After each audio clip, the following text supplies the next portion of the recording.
What is up, everybody? Welcome back to a new video. Today you get just my voice because on the screen we are embarking on the journey of a lifetime. Specifically, my lifetime, specifically only since 2010 when I began to create art on the computer. Today I am a professional illustrator and I work almost entirely digitally, so I thought it would be fun for you guys to see how I progressed from a little kid playing around in Microsoft Paint to who I am now. I mostly use Adobe Photoshop and I actually own a tablet. So without further ado, let's just jump into it.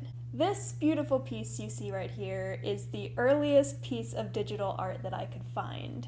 Now, I do have a distinct memory of working in Microsoft Paint before this point, but this was just the earliest example that I could find in my many archives. I've been a Pokemon fan my entire life, quite literally, so I think it's appropriate that this first piece is a rough Microsoft Paint version of a Skitty looking at a Goldeen. Okay, and here we get into the real digital art. That was a bit of a jump there, but between the Microsoft Paint pictures and this one, it was only a year. This one was made in 2011. This was one of the first pieces I ever created when I got my very first itty-bitty Wacom Bamboo tablet. Before I bought a tablet, I was watching a lot of YouTube speed paints.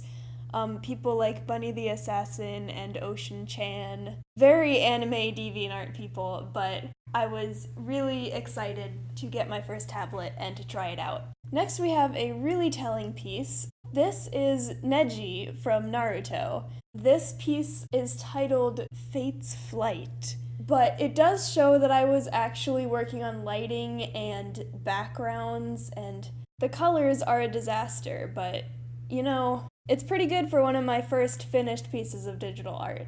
This one I was so proud of, and it's one of the first pieces that I ever finished that wasn't fan art. Like, this came completely out of my own brain. I worked for so long on this piece. The hardest part for me was the line art. Because I had such a tiny tablet, it was really hard for me to get smooth lines, and I was using paper thin lines. I don't know why I thought that was a good idea. But you can see I'm starting to explore a more painterly style. Lots of blended edges, very soft.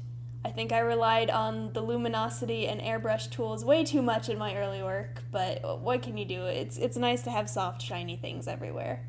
This piece, you can see I have discovered textures. There's a little bit of a linen texture in the dress, although it's not warped at all. And I have discovered the watercolor brush in Paint Tool Sci. All of these were made in Paint Tool Sci, by the way. I didn't get Photoshop until I came to college. I was super proud of this one. And funnily enough, the main reason I was super proud of this piece is because the nose. If you please look at her nose, it actually looks three-dimensional. Whereas in the previous pieces, I was doing that like weird triangle anime nose. You could delete every other part of the picture and I still would have been proud of this piece because of her nose. I spent a lot of time in 2012 on a website called Tinier Me. You could make a little anime avatar for yourself and then walk around and like chat to people in this anime world. And I opened up requests for the people that I talked to on that website. So here's a little series of requests that I did for the people that I knew on there of their anime avatars. These were some of the first really finished pieces that I did with line art and a background, and they were for other people, which I was really proud of. It was kind of a precursor to actual commissions. So it was a big step in my artistic journey.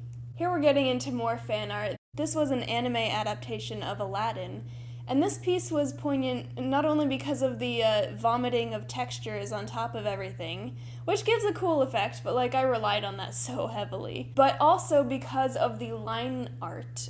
I was starting to design my line art with more purpose. You can see I've left some spot blacks in places that I wanted really deep shadows, and it's actually varying the line weight. I saw myself moving away from the huge doe-eyed anime girl look, and I think I was already getting nostalgic for it, even though it had only been a few months since the last time I made a huge doe-eyed anime picture. So I think I decided to go out and create the most anime picture I possibly could because I miss doing that. which is hilarious because my work was definitely still very anime. But you can see here, the line art isn't paper thin anymore. It's still pretty thin, but it's not ridiculous. And I've colored it. So for all of you guys who are wondering why your line art looks kind of flat, the trick is to color it. And I was finally discovering the multiply tool to add shadows, and that was very exciting for me. I was 16 at this point in 2012. That probably would have been my sophomore or junior year in high school. So apparently I had a lot of free time to go around making roleplay characters and putting way too many textures on top of everything. Enter the My Little Pony phase. My Little Pony was wildly popular on DeviantArt in these years. This is 2012 still. And I never ever would have gotten into it, except for the fact that a lot of artists I admire were drawing these adorable little ponies. So I was like, I want to draw adorable little ponies. And it just so happened that my little sister at the time was kind of the age of watching My Little Pony. So I think I was the one who actually turned on the TV, but then both me and my sister would sit down and watch it. Okay, here is my masterpiece from 2012. This was my DeviantArt mascot, Shady Starfish, who was a silver-haired anime girl. And you can see that I've done a background here that is really intense for the time, and also a really involved costume for her. And I've put a lot of thought into the color, and there's movement. I spent, I think, 15 hours all at once drawing this piece, you guys. Like, I woke up in the morning with this idea in my head, and I didn't stop until early in the next morning, like 1 or 2 a.m. But I was so proud of this piece. And you can see my improvement. I've got some soft colors in there. I've got some reflective light. There's rim lighting, which is still one of my favorite ways to light a piece today. And I'll show you when we get there, but I redrew this piece a few years later so we can compare those two directly and see how much I improved. Here's a 2013 piece. This was one of the first times that I ever opened up commissions, but it was the first time that I was making money with my art, and I put so much work into it. You can see how I painstakingly drew each little tuft of fur on this dog, and I was super proud of how it came out. I think I was so proud of how it came out that I briefly considered becoming a furry so that I could draw more of these. But that never happened. I never went down that path. But you can start to see that there's real volume in this piece, and I was getting paid for it, which was so exciting. You can definitely see the influence of one of my favorite DeviantArt artists, Rachety Rach. Still just mega texture everywhere, and I'm leaning into these sketchy lines a little bit more. Here's the first really big environment piece I did from 2013. It's a bit messy and scratchy, but I was super proud of it. And it still holds up pretty well. It's just a jungle scene with a river going through it and some glowy butterflies because I just couldn't stop with the luminosity tool. At this point, I was watching some concept artists' speed paints on YouTube and seeing their methods, how they would take photos and lay them over each other and lower the opacity and then paint over the whole thing in sort of a photo bashing method. I thought that was so cool and so ingenious, so I decided to try it, and I learned a lot from doing this piece and from watching those people. So watching other artists on YouTube and how they reveal their process through their speed paints has always been a huge way that I learned my art. I thought this was really interesting. I'd forgotten that I made this until I went looking for art for this video, but it shows my process from 2013 of how I painted digitally. In 2013, I decided to try to redo this piece that I was really proud of from a few years back. I never finished it, but you can see that I was going for a much more realistic, much less anime style, with more painterly brush strokes and better values in general. You can see I wasn't shying away from the darker values anymore. This was the time when I was shifting away from DeviantArt and going into Tumblr. And on Tumblr, I started to follow a lot more mature artists who were actually just not doing anime. It's funny because the main reason I went over to Tumblr was because One of my favorite DeviantArt artists, Rach, moved her stuff over to Tumblr, and she was making these really cool pieces of art for something called Homestuck. And I was like, what's Homestuck? And then I found out what Homestuck was, and then it took over my life. So really, 2013 and 2014 were the years that Homestuck just took over my life. And I'm really not sad that it happened. Homestuck was an amazing fandom, and it pushed me to produce some of my best work because everyone in the fandom was creating really amazing artwork of these, frankly, really creative, really visually appealing stories. So I created some of my best work, and some of the work that I worked the hardest on because of Homestuck. Homestuck wasn't my only fandom. Adventure Time was also huge, mainly because of Bubblegum and Marceline, but this piece I was so proud of. It was one of the most realistically rendered pieces that I had done up to this point, and I worked so long and hard on it, especially to get the anatomy correct, and you can see that the anatomy is a lot better than some of the stuff that I've been doing in the past. Here we have some Bubbeline kissing action going on. This one, despite indicating how gay I was becoming, also marks the first piece of lineless art that I did. I saw people starting to do this style where they didn't do any line art, and it blew my mind because I hated doing line art, and it didn't even occur to me that you could just not do line art. You could just blob paint on a page and work with that. Here's a more realistic portrait I did of my little sister.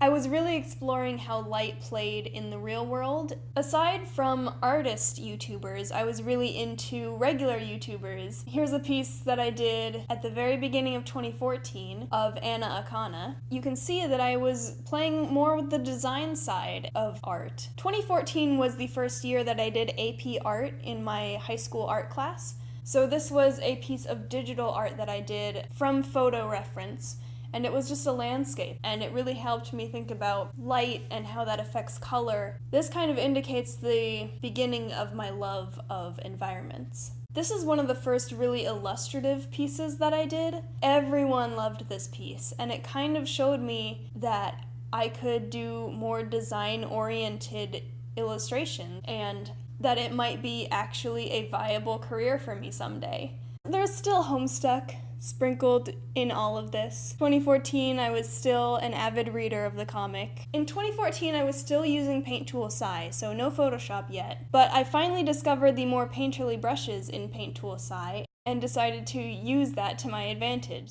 I was really expanding my horizons at this point into the kinds of artists that I was watching, so I was following online a bunch of different artists who were doing all different things.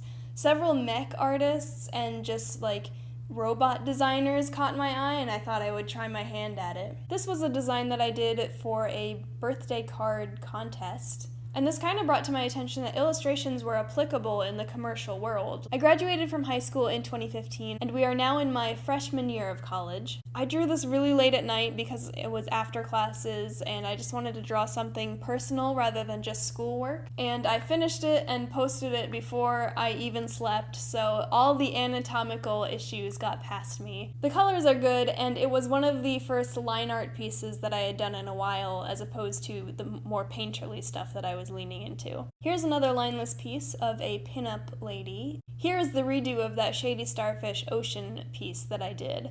You can see I've thought much more about the depth of the space and the actual volume of the clouds and how light would interact with various fabrics. You can see it's kind of shining through the balloon and her dress. And overall, you can see that I'm just observing the natural world a lot more and how different surfaces will look when you paint them. Maybe someday I'll go back and redo this piece yet again, so we can see how far I've come since 2015. Moving on to 2016, and I have finally discovered Photoshop. This was the first piece I ever did in Photoshop, first time I ever touched it, and I was really happy to find out that it was really similar to Paint Tool Sai.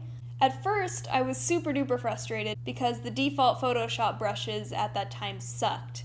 But then I went and bought some Kyle Webster brushes, and the heavens opened up, and everything became clear to me why all professional artists use Photoshop. With the marriage of Photoshop and Kyle Webster's brushes, I was fully converted, fell in love with Photoshop, and I haven't left it since then. So here's just a few more pieces I did in 2016, which was my sophomore year of college. And you can see I'm still implementing textures, but I'm coming into my personal style more, with bright colors and implementing good design in my illustrations as well. Here is my first piece of hand lettering ever, and since then I have fallen in love with hand lettering, and I'm still working on improving my hand lettering skills to this day. Alright, we are pretty much in present day now. 2017 was just a few months ago, and I made a lot of work that I was really proud of. And you guys know my work today. A lot of really colorful stuff still. I work mainly digitally. I try to implement lots of color and good designs in my illustrations. I'm working a lot with cute animals and hand lettering, and I am about to graduate from art college. So if you look at the very first piece that I showed, and one of my most recent pieces, you can see that I've come a long way with my digital art. I hope you guys could identify a little bit with some of this art. And if you're an artist yourself, hoping to improve your digital art, I hope you could see somewhere in this long timeline of digital art, a piece of art that you're like, hey, that looks like something that I do, and hopefully you can sort of see into your own future now of how you can improve your digital art and get to the point where I am. I am still improving, so if you're a better digital artist than I am, you should make a video like this so I can go and look at your video and be like, hey, that's where I'll be in a few years. So as always, guys, thank you so much for watching. I really hope you enjoyed it. I hope this will help you in your own digital art journey. If you really liked it, you can support me on Ko-fi. And please feel free to follow me on social media. And until next time, guys, best of luck.